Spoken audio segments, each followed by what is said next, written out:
What's going on, guys? It is Wyatt, and if you caught the last video, you saw that we were just pulling the Duramax engine out of my pickup truck. We had pulled it apart, found that we had a bent connecting rod, and there was some other issues with the engine that I wanted to take care of while it was apart, so we went ahead and got most of those done as well. By the end of the video, the motor was pretty much back together, with the exception of like a lot of the top end stuff, injectors, valve train, things like that. And today, that is what we're going to be finishing up.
As you can see, the front of the engine is coming together pretty well. We've got all of the front accessories on it, and we started to work on the fuel lines and also the engine wiring harness. The wiring harness on this engine used to be in a lot better shape until I had an electronic problem and I tore it all apart searching for it.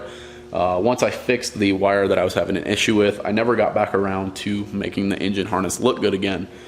As you can see, there's just a bunch of electrical tape down here, and if I ever have another electrical issue, this electrical tape is going to make it a real pain in the butt to find. So I've gone ahead and started getting rid of all of that electrical tape and going back with a nice split loom over all the wiring. So I'm going to finish all that stuff up, get that taken care of. We have a little bit more work to do on this pedestal, getting it ported up really nice and just finishing this guy. And then we're going to start getting the motor ready to go back in the truck. So let's go ahead, get this wiring harness knocked out, and go from there.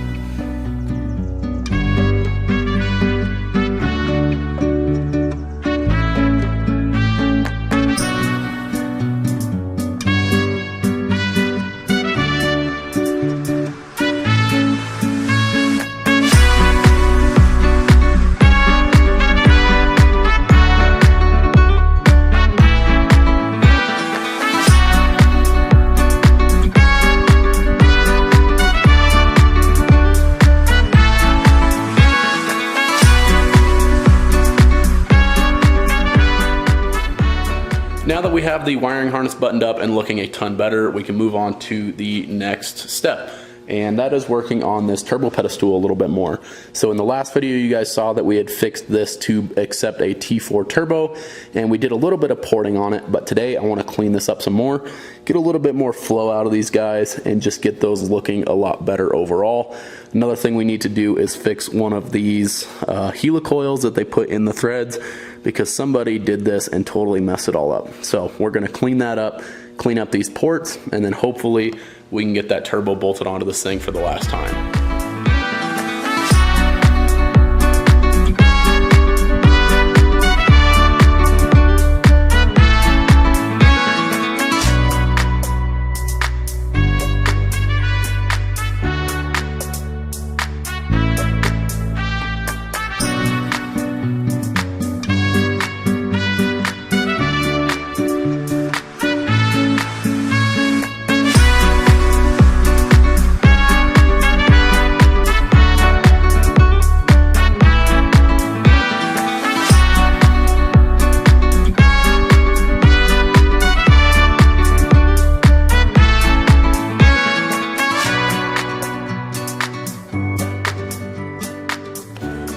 So I went ahead and put the pedestal back on the engine. It turned out really good. I'm happy with how it transitions now. So I was getting ready to put the new turbo on it, and then I kind of ran into a slight issue.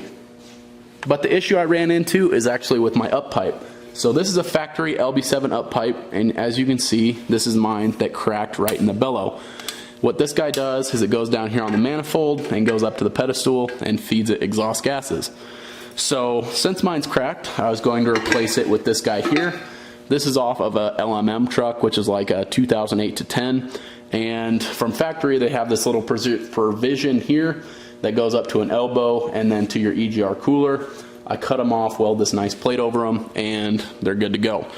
Unfortunately, the issue I'm having is this thing is hitting the back of the cylinder head. So it's actually right here on the back of the cylinder head where this pipe's hitting. If I hold this guy up here, kind of like so, you can actually see how bad that thing wants to rock back and forth because it's hitting, you know, somewhere in here. But anyways, this up pipe's not gonna work for me because if I bolt this on here, it pulls this pedestal all weird and we get a lot of binding going on this bellow and onto the manifold. So a while back, I actually picked up this PPE manifold and up pipe kit. I got this off a guy used. He was parting out his race truck. Got them for a really good deal, and I always planned on using them, but I bought them with the foresight of doing compound turbos on this truck.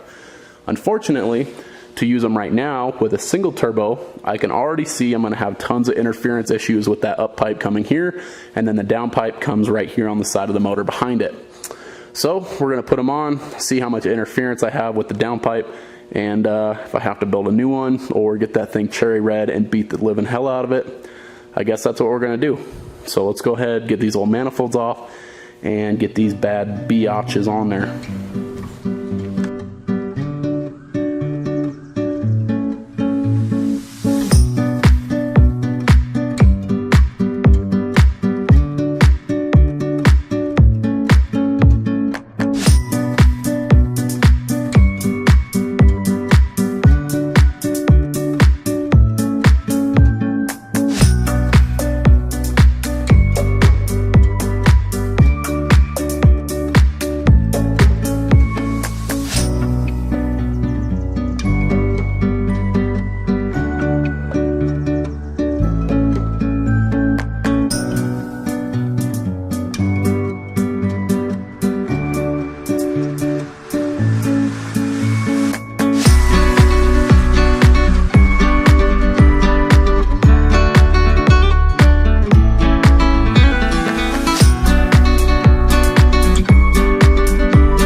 Well guys, I've been plugging away the last couple hours and we got the transmission and engine both installed into the truck.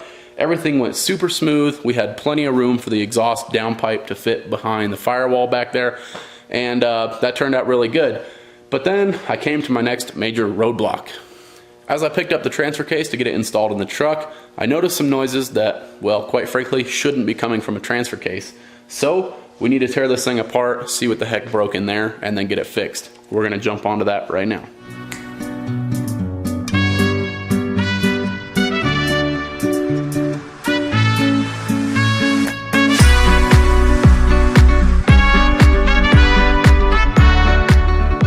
Well guys, it has been a couple days since that last clip you just saw of tearing apart the transfer case, and tonight I finally had some time to go through everything and decide what I need to get ordered in order to fix this thing. And I'm really surprised. It's not as bad as I thought it was gonna be, so I'll turn the camera around and show you guys what exactly happened inside of the transfer case. So starting at the rear of the transfer case itself, this is the output shaft bearing. It is also responsible for holding the whole main shaft in line. That's what this snap ring is for here. And unfortunately, the cage on it that holds all these balls inside of the bearing broke, and these free floating around in there is no bueno. So I've got one of those ordered, and as preventative maintenance, I also ordered some other things like these right here on the range selector fork. These are just pads that act, as, little rub guides, whatever you want to call them. So I've got those ordered as well. Then I ordered a new tone wheel. This is what the output speed sensor reads, and you can see in the middle there, it's pretty torn up from just a lot of use. And lastly, I went ahead and ordered a pump rub kit from Merchant Automotive. There's tons of videos out there if you guys want to know more on that.